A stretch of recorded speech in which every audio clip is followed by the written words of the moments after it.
भारत माता की वंदे।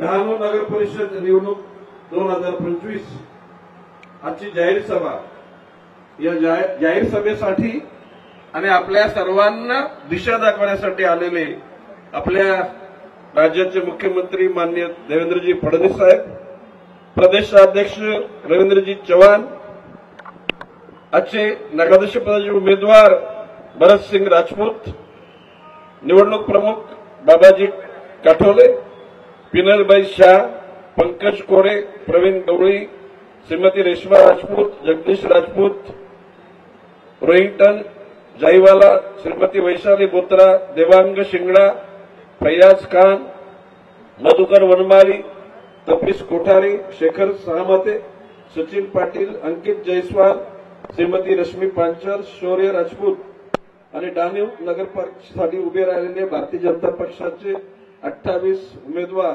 जमलेल्या बंधू आणि भगिनींनो, बाबाशी की दुसऱ्याला कमी लेखून आपण मोठे होत नाही. ज्यांची जनसामान्यांच्या सुखदुःखाशी नाद जुळलेली असते अशाच लोकांना लोक आपल्या नेतृत्वाच्या ठिकाणी ठेवत असतात.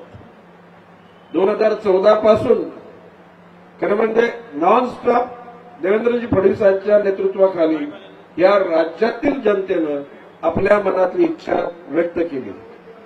राजकारणामध्ये वरचढपणा होत असतो, परिस्थितीनुसार माणसाला पुढे मागे व्हावं लागतं, परंतु ज्यांच्या मनामध्ये राज्याची आणि देशाची प्रगती करायची, ती पण नियमानुकूल करायची, कुठल्याही प्रकारच्या चुकीच्या गोष्टीचा अवलंब करायचा नाही, या नेतृत्वाचं नाव आहे देवेंद्रजी फडणवीस.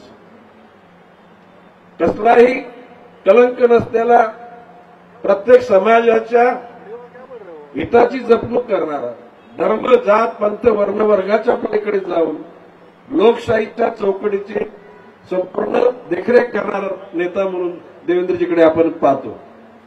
भरतभाई राजपूतांनी या ठिकाणी सर्व त्यांच्या मागण्या मांडलेल्या आहेत.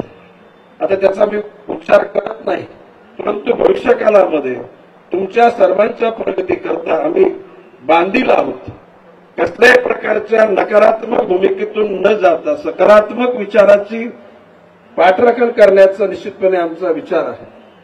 मागच्या काळात रवींद्रजी चव्हाण यांच्या नेतृत्वाखाली या जिल्ह्यामध्ये प्राबल्य आलं.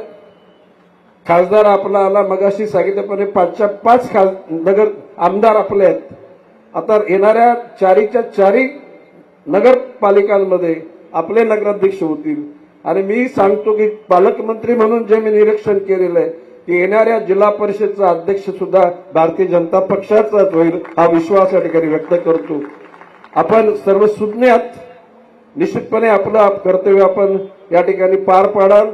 आज भरत राजपूतांचा वाढदिवस आहे, त्या वाढदिवसानिमित्तानं मी हार्दिक शुभेच्छा देतो आणि 3 तारखेला जोरदार मिरवणुकीसाठी आम्ही इथे येऊ असा विश्वास व्यक्त करतो. जय हिंद, जय महाराष्ट्र.